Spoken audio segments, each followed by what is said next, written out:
Mary Grace Rodrique Castro, magna cum laude, civil service eligible, certified financial markets professional.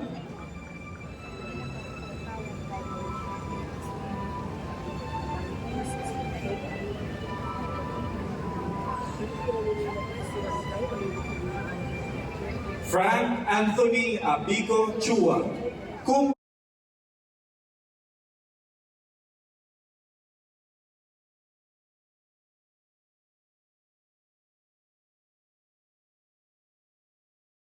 Pero man siya, no? So, ano pala yon yung pag-a-abroad mo is para maka-move on, para to pa rin ang pangarap mo, para sa anak mo, para sa sarili mo.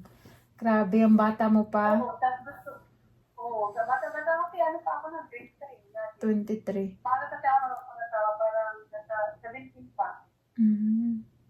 Yung mother ko kasi, sila yung parents ko, sila yung kasi sa ex ko, yung sinabihan nila na, ano, adultado sa, ganyan, parang, yung papa ng anak ko, gusto dahil niya talaga ako that time. So, pero nakikita sa akin ng 6 years, 17 ako, tapos 23 yata siya that time.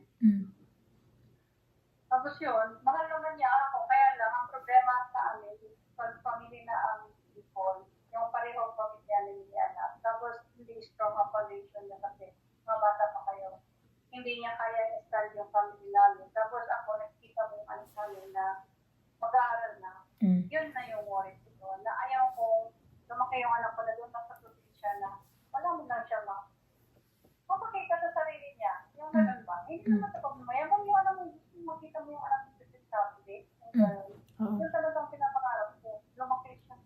Sarap kasi yung, kita mo ngayon siya, nakapagsabi siya, natapos siya ng pag-aaral, but no, hindi niya naranasan yung ano ko, yung kagaya nung naranasan ko. Masarap ng buhay niya, kasi provided ko talaga siya. Pero ang kagandahan sa kanya, napakabayad gawa ng yung reality sa mundo, lagi kong sinasabi at sinuputok sa kanya na ganito ang buhay, ganito ang mundo, unfair yan, may kailangan ready sa every time, gano'n. Tapos kailangan strong ka. Kaya kahit malayo ako sa kanya, strong siya. Kita mo, kung professional na kuha niya na, wala naman ako, huhulog ka na lang, ano ako ganito, sabi ko, kaya ito ng anak ko. Sulat ko ano siya di ba? May plano. Nagpaplano siya na anong gagawin niya sa sarili niya. Tsaka tinatapatan. Nagdidisiplina ka ba? Disiplina. Paano ka nagdidisiplina? Strict ako. Strict ka sa ano? Strict ko sa friends, grabe ako ka daddy. Pero pag sa family, napaka-strict ko. Yung alam mo yung, halimbawa, for example, parents ko, kasi sila mama dati, walang disiplina sa buhay. Walang disiplina sa manlalita, walang disiplina sa lahat. Pati kami, hindi niya, walang respeto ba? Kahit ako, anak ko, hindi niya ako respeto. Ako, ganun ako sa anak ko. Respetado ko siya. Kung ano mga decision niya, support ako. Pag mali na, medyo foul yan. Ganito ang gawin mo, ito ganyan. Pero pag mag-insist siya, hayaan ko siya.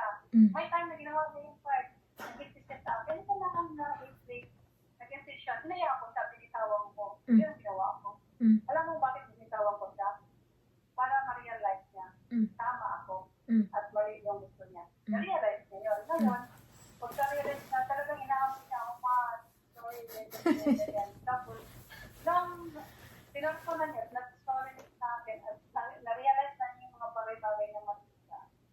Inalalayan ko siya ulit. O sige, ganito, ganyan. Kaya talagang proper yung pagkalalagay niya natin. Kaya nga. Tsaka maswerte ka rin, mabait ang bata. Bait si Grace, no?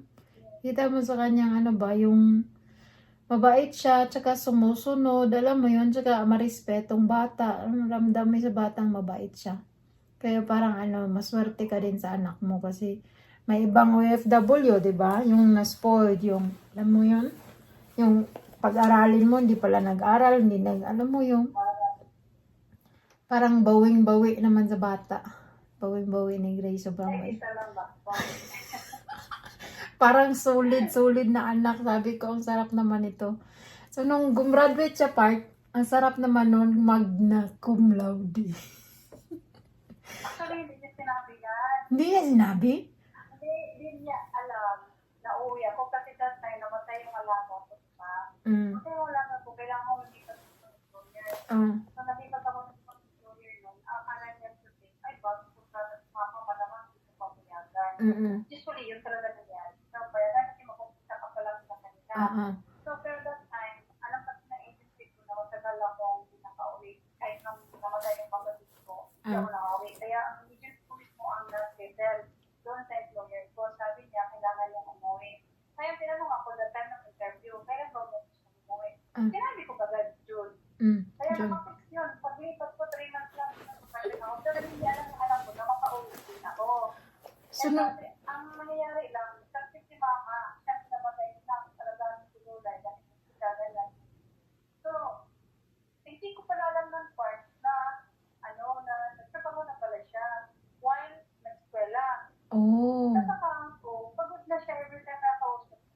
Pagod siya yung mama. Hindi niya sinasabi. Nung sinabi ko na nalaban niya yung muna din, tapos na niya sinabi sa akin na, ano daw ba siya, yung hihinto siya sa trabaho niya kasi alagaan yung mula. Sabi ko, bakit nagtrabaho ka ba? Nag-part-time. Oo. Hindi niya sinabi, nag-HR na pala siya doon sa sa parang 7-Eleven na convenience store. Doon siya sa HR siya, sa department. Sabi ko, bakit hindi mo sinabi? Sabi niya, para pag-graduate ko, may trabaho na ako dito. Ayaw ko na mag-assign kasi hindi ka rin naman makauwi. Tumalon siya. Ay sabi, wala akong choice kundi sabihin sa kanya kung minto ka dyan. Sabi kong mag-resign siya kasi uuwi. Nag-part-time pala. Ano pala siya? Gusto niya, ano niya ba? Gusto niya, Malungkot siya ba? Ayaw niya makip yun na naintindihan daw niya na di ako, kasi dito sa basta. Kaya lang, yung sadness na nararamdaman niya, wala ko sa netition niya na pinaka-importante. Gano'n. Kaya parang makop up yung na yun, yung kalungkutan niya yun. umuwi ka. Sa trabaho siya sa resto. Kahit pa, yung continuous na daw yung life niya. Agad.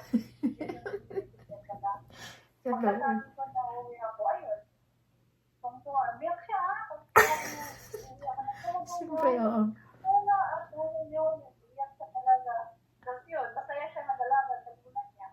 Tapos tumigil siya sa trabaho. Ang bait ni Grace. Tumigil siya sa trabaho niya kaagad.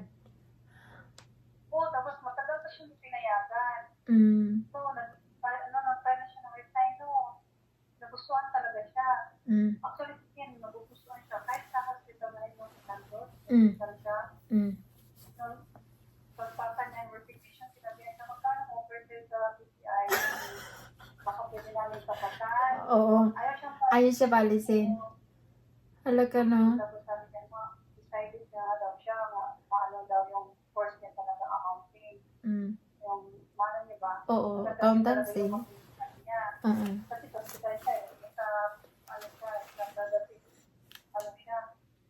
Kaya lang, sabi nung head doon, kung magbagong isip mo, sabihin mo lang. Kahit nasabihin siya ngayon, kaya sabi pa rin, ever daw, magbagong isip niya. Gusto siya babalikin. Sabi ko, good shot sa labi. Sabi ko, kasi, Bihira. ng mga Siya ang hinahabol. Oo, gamit siya masyado kasi utak siya tahimik siya part, alam mo, kung mamit ko siya ng personal, tapos ako ang kasama, makikita mo, parang hindi mo makita yung abilidad niya pag ako kasama niya. Kasi kita ako wala yun. Hindi niya magpakita. Kasi di ba nilala ko siya dito, yung nabakasyon ko siya dito sa Taiwan. Yung mga friends ko dito, pinalit ko sa kanya, nagugulat na sa personality, Oo, sabi, kaya ba talaga kung yung magugulat sila. Kasi ikaw, para kang artista. Kikang mama. Siya, sabi ng, proper kasi yung magkilos, napakahinhin. Mama, dalalay ka na. Tawanan ko siya. Bakit? ang dalawa lang ba silang apo? Si Debbie lang ba tsaka si ano? Actually, si Mama, meron siyang first family. Ano Mm. siya, una niyang family, meron siyang 3 anak. Ano yun, napilda kasi si Mama ng maaga. Mm. So, ano, nag-asawa siya ulit. Yan na yung mama ko. So, dalawa lang kami ng kapatid ko. Pero sa una niyang pamilya, sa May asawa tatlo. niya po, may tatlo. So, meron akong kapatid na 3 Mm. sa mother. Mm. Ano,